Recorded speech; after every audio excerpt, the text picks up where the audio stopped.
Everybody who knows us knows that we are very different. I am talkative and bubbling, and Drew is more scientific. You are coming from A to B in a straight line, and I am A to B like that. You told me that. Yeah. But we try to go to the same place. I was working with RNA, and I learned all of the immunology from you. We started working on RNA to try and understand why it was so inflammatory. We were both completely open-minded.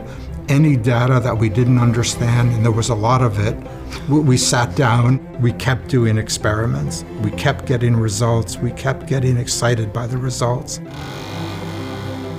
Middle of the night, submitting grants, and 2 o'clock, 3 o'clock in the morning, sending each other, and you are still up, and I am still up. We couldn't have come to the result without both of us being involved.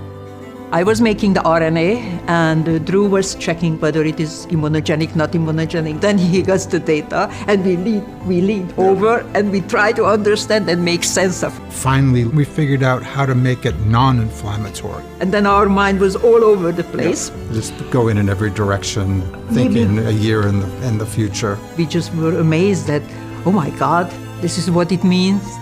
And after that is when the vaccine field and other RNA fields took off.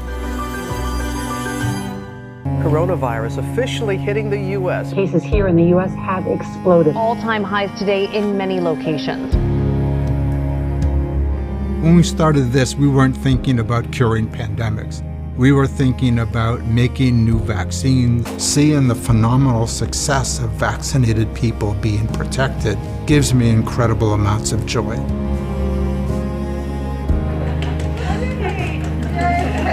I was really happy when people wrote me emails and said that they could see their parents and family members. They could meet each other. We haven't thought of all of the things you can do with mRNA. My family, and I'm sure my lab, is mad at me that I didn't celebrate when the phase 3 clinical trials came in. I had already moved on to something new. We were working on pan-coronavirus vaccines, sickle cell anemia gene therapy, malaria with people across the US and in Africa, leptospirosis with people in Southeast Asia, vaccines for peanut allergies. We're working on really every imaginable infectious disease.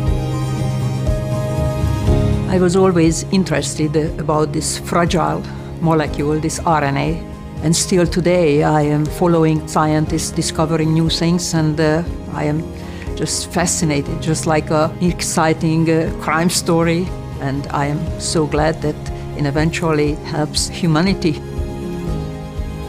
I never sit back and rest on laurels. I'm always moving forward. I'm always moving on to the next disease, the next vaccine, the next therapeutic. And that's just the way I think. We worked together a lot, and we had a lot of fun. It was a lot of years, but they weren't boring years. It was very enjoyable. To be a scientist is a joy. 抖音